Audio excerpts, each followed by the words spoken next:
Hi, this is Martin from Revelation Software in the UK, and welcome to another of my videos in which I'm looking at one of the Open Insight technologies. Now, this video was a video that was never planned to be put together. It's come about because I've been out and seen a lot of people lately talking about O4W, and a lot of our VARs are coming back and saying, well, you know, can you explain the deployment options a little bit better for me? Can I do this? Can I do the other? And what about data encryption? I need to make sure that my data is secure on the server. Yeah, what do I need to think about? Now, I've put together this little presentation, been through it with a number of people, and most of those people have said, can we have a copy of the presentation, or why don't you do one of your videos? So I decided to do it. However, there is a warning. I am not a professional. I don't profess to be a professional in this area, and this whole presentation is more designed to provoke discussion and thought and really give you a starter on these particular topics. If you're going to do this for real, you must get some professional advice from a server security or web security expert. Please don't take what's in this PowerPoint presentation as the be all and end all. Go and do your homework as you would normally do. To reiterate, I am not a professional. I am not professing to be a professional in these topics. So let's have a look about what O4W is. O4W, quite simply, is a Web 2 development toolkit for creation of multi-value applications. One of the really nice things about this is that the tool set works the way that multi-value developers think. So you can take your database and just put O4W on top and just build the system. It evolves and it scales in the same way that Open Insight does with your desktop systems. So you can just really get on and just work with it. The other nice thing about it is that the code is familiar, so when we start needing to build our business logic, you don't need experience in HTML, XML, JavaScript and the other web technologies. All you need is to leverage your skills, in Open Insight's case, with your Basic Plus skills. And now Basic Plus is a very familiar language to most multi-value developers. So if you're working with Universe, Unidata, D3, any of those, then the Basic Plus tends to be very familiar and most people come across to it very quickly and easily. And the same is largely true for people using Visual Basic and other tools like that. They tend to pick it up very quickly. The toolset is fully featured, as you would expect from Revelation. O4W has tools for managing your users, for creating menus, forms, reports, dashboards, etc. And there's even a little module in there for creating your code, all in the browser.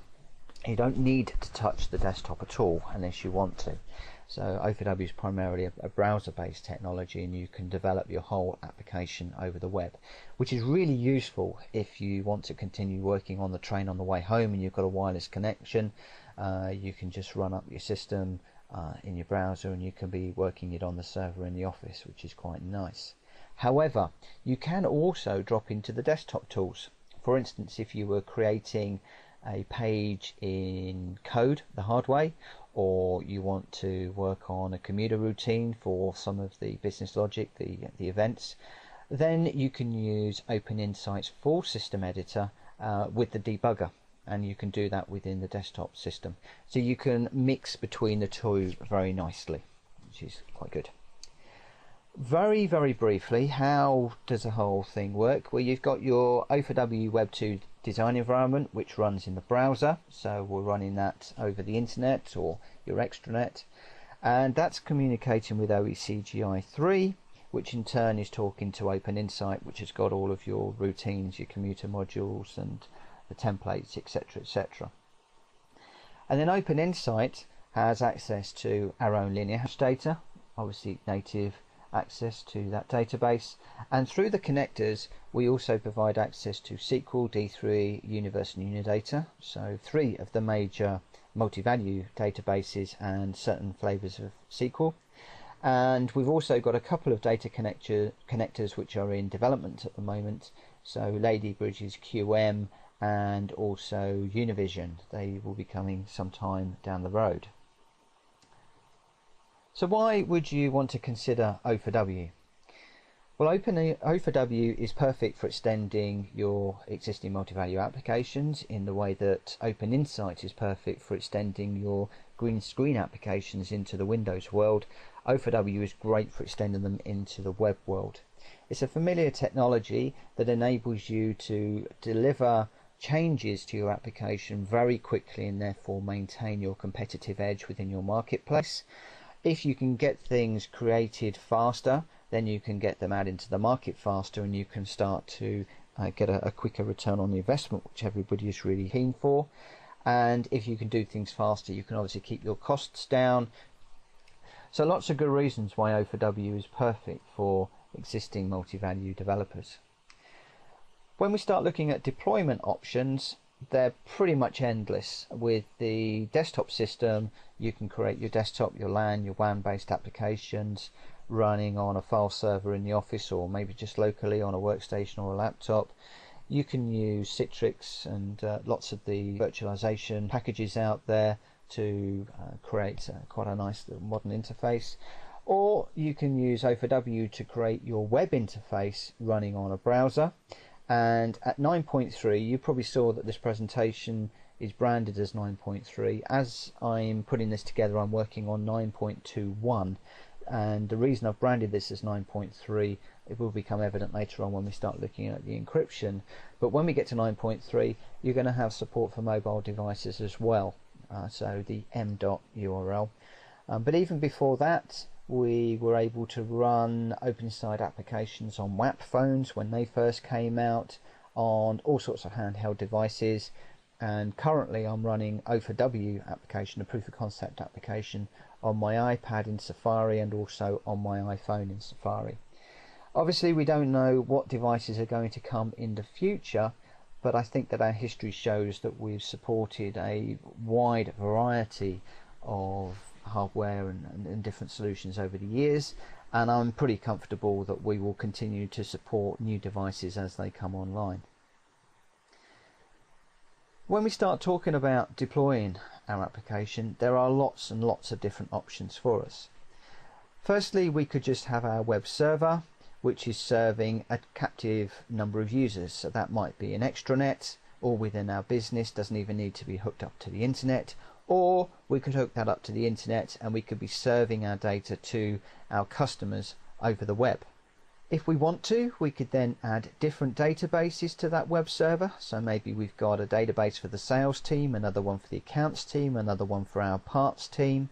Or I could be hosting applications for my customers, software as a service style, and what I do is I just set up an application for customer 1, another one for customer 2, another one for customer 3, and just keep adding those. When things get a little bit overbearing, then we can add in additional web servers and we can move those applications off and then repeat the whole thing again and then replicate that out. So you could have multiple web servers handling multiple users. I've been talking to a number of people in payroll and people that have bureaus, and they want to be able to set up their own web server internally and then manage those. What they're also looking at doing is pushing their application out onto a web server for their customer, being a bureau, and the bureau then managing multiple users, multiple customers within their own application. And O4W, the way we can configure O4W on the web server, makes that very, very easy. So how do we do that? Well, taking the software as a service option, remember we're looking at one web server, multiple customers, and multiple applications. So we will take our web server and we'll drop onto that a gold or a master copy of our application. And within OpenInsight, of course, you've got inheritance, so you can create multiple applications from that master, and then you can customize these, or you can make changes in the master that will then be reflected in the other applications. So this is all very, very nice and works very, very well. And you can see here that I've got 4 colored applications which are for customers that are actually using my system, and I've got a couple of silver ones here which are just empty databases waiting for customers to be assigned to them. So once we've got our applications, we also then need to set up some virtual directories to those applications, and we also need to set up our registry entries for those applications. And all of this is covered in the O4W Quick Start Guide, and that will walk you through it and give you whatever additional information that you need. Once your web server is configured with the application, all you then need to do is email the unique URL to your users, and that's normally made up of the web server name, the company name or the application name, and then your default web page. So it might be the home screen, it might be a welcome screen, whatever you decide to have. So that's deployment. Now, encryption is a much bigger subject, and like I said, I'm not professing to be a professional in this area, but to try and provoke some discussion and some thought, I want to look at four main areas. One is our own linear hash database and some of the perceived benefits with using that, data at rest, data in transit, and data in the browser. Data at rest is easy, transit is relatively easy, browser is the interesting one. So, linear hash. The linear hash database is not readily known by people outside of the Revelation or the multi-value community. And I think it's fairly safe to say that if you are going to be hacked by a hacker, maybe a SQL injection attack or some other attack where they're breaking into your system, they're really going to be looking for relational data, something that they are familiar with, something that they know how to manipulate. I think that hackers like to work with what they know, and if they hit something that they don't know, it could be perceived that it's a bigger challenge, or they might decide, no, this is just too difficult, let's go away and find a softer target. I like to think that linear hash is a harder target. So at the moment we've got our hacker that's come in and he's riding the little money wave and stolen your data, etc. fairly easily. Put linear hash into the equation and he starts to scratch his head. We're going to be giving him data that's not readily identifiable to him. We've got variable length field, we've got multi-value data, our file extensions are different, etc. It's something that is not familiar to him, and he's certainly going to need to work a little bit harder and maybe get over a few more hurdles before he can start interacting with our data. So I think there's some benefits to using linear hash. Data at rest. Now, when we need to put our data onto the web server, the first thing is, what do we do when it's just sitting there waiting for the user to interact with it? Well, what we could do is put our application and our data onto one server. Nice and easy, everything self-contained. However, if our hacker was to break into the web server, then they've by definition got access to our data. We don't worry about the application so much, it's the data that's important. So maybe the first thing we might want to do is to get ourselves a second server and create a data server to work alongside our web server. And then between the two we put one or more firewalls. I would say probably at least two firewalls. So we've got one hurdle, the hacker gets into a second firewall, and then they start to think, well, how many firewalls have I got to get through? You could put more in if you want to. But therefore we've already got some hurdles for him to jump over, some security, so if he gets into our web server, our data server is still hidden. We can then go further by putting the universal driver in. Now remember that if you've got a universal driver in the mix with a revparam file of server only equals true, then the data is only going to talk to the universal driver. So if the hacker was to get in direct to the database, again, they're not going to be able to run anything because the universal driver is not in the mix.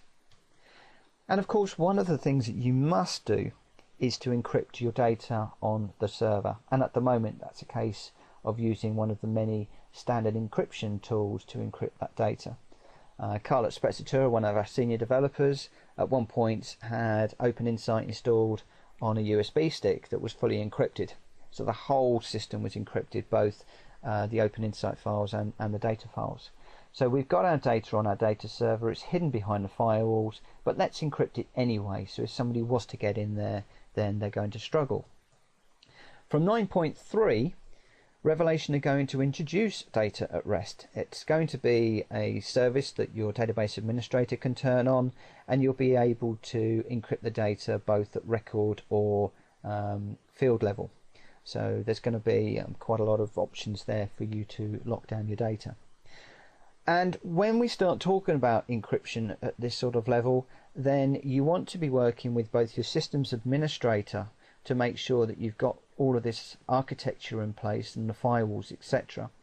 And as an application developer, you want to be thinking about how you are handling the data within your application. So do you really need to pass it back to the web server? You need to make sure that you've got the data's encrypted within the system, so passwords are set as passwords, etc.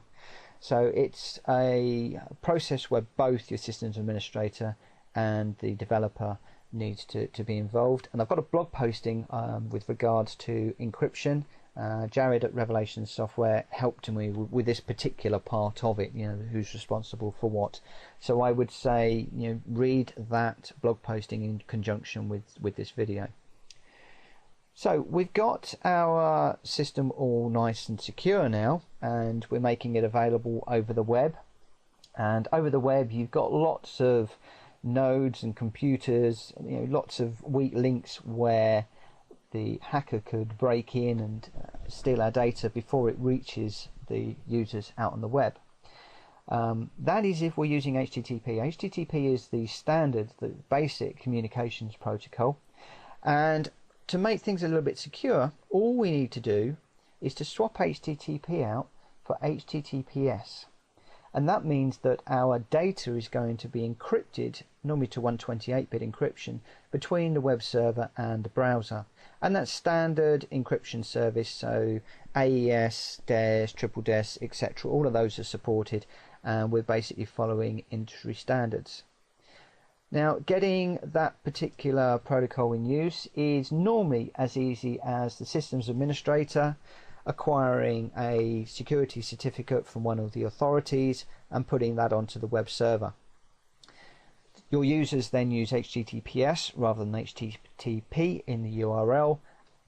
You can go a little bit further and push out a certificate onto all of the browsers, and that way the communications are being checked at both ends. So it's an additional layer of security if you want to go that far. How do users know that they're using a secure socket or using HTTPS? Well, in the good old days we used to just say check on the bottom right hand corner of your browser and you'll see a padlock. That's still largely true for the older browsers, but newer browsers, and I only really came across this when I was writing this presentation, it's not quite so easy. In the current version of Internet Explorer, the padlock is moved up into the URL. However, when I ran it in the latest version of Firefox, I didn't see a padlock anywhere. However, I know that I'm running a secure connection because my URL is HTTPS, and that displays in both IE and Firefox and Chrome and all of the other browsers. So I've moved away from telling people to look out for a padlock to make sure that they're using the HTTPS URL. Of course, if you've got both, then that's nice, but that's just something to bear in mind. Right, so we've pushed our data out over the internet, and it's nicely secure, and we're all happy. What about data in the browser? This was a difficult one that took me a while to get my head around, but once I did, it became straightforward. And one of the turning points for me was when I thought about the data in the browser. Do I need the data in the browser? Do I need to see that security number? Do I need to see that credit card number? And I think that that is the key thing. If you don't need to see those values in the browser, don't send them. Keep them on the server. If you do need to see them, for instance, you might want to be using a password, updating a password, then just make sure that when the user puts that into the system, you're using asterisks or circles, in other words a mask, so that somebody leaning over their shoulder can't see that, and then send that through encrypted. So it's a string of data that somebody can't intercept, and if they do, they just can't work out what it is. If you do need to be sending information backwards and forwards, sensitive information backwards and forwards, then that's fine. Just use a unique identifier rather than the secure data. So let's say that my credit card details are on the web server and I want to buy something off of your website. Well, I'll log in and I will have a unique identifier, maybe 123. That unique identifier is sent to the web server when I want to run my transaction and use my credit card to pay for the product. Your application will then take the unique identifier and say, okay, 123 is Martin Phillips, record number 41. On record number 41, go and get the credit card information, bring that into the application, process the request, and then send back the message to the browser to say that the payment has been taken. At no point does the credit card number leave the web server. It stays behind that firewall where it is safe and secure. It never goes to the browser. So as a developer, you can start to secure your system in that way. However, data in the browser goes a little bit further. There will be all sorts of data on the system. And I was flying over to Ireland recently, and I was just sitting across the aisle from somebody that was working on their system, and I could see on their screen that they were working with their corporate contact manager. I could see client information, email addresses, phone numbers. Okay, I wasn't looking, but if I wanted to, I could have looked, I could have taken notes. So for me, data in the browser really starts with education. And I think most people these days should be aware of their use of technology, the use of computers within the business place. But I still go into companies where somebody is sitting with their back to the reception desk, for instance, and I'm standing at reception waiting to be served, and I can see all of their data on their screen. In the same way, if you're a customer-facing employee, make sure that the person you are dealing with, your client, can't see your screen. If you are in some offices, maybe shared offices, and you've got glass at the front of your offices and people walking past, just make sure that your office is set up so that the screens are facing a wall, not a window, so somebody going past can't actually see what you're working on. In addition, you need to think about when you're not at your machine. How often during the day do you get up and go and make a cup of tea? How often do you get up and go and take a document to a colleague? What about when you leave your desk to go to lunch? What do you do with your screen? I see a lot of people that just get up from their machine, walk away, and their screensaver is going to kick in say 5 minutes time. That gives me 5 minutes as an unscrupulous employee or maybe a customer that wants to grab some detail. It gives me 5 minutes to dive into that chair and pinch those details from the application. Now the chances are that you have left it logged in, so there's no trace. I'm logged in as you. Very often other colleagues around the building are too busy doing their own work to notice that what you're doing. You've been around the room for the last few minutes anyway, so people are aware that you were there. You can help yourself to all sorts of data, download it to a USB drive, all sorts of things. Now hopefully you're not working with anybody of that type, but you never know.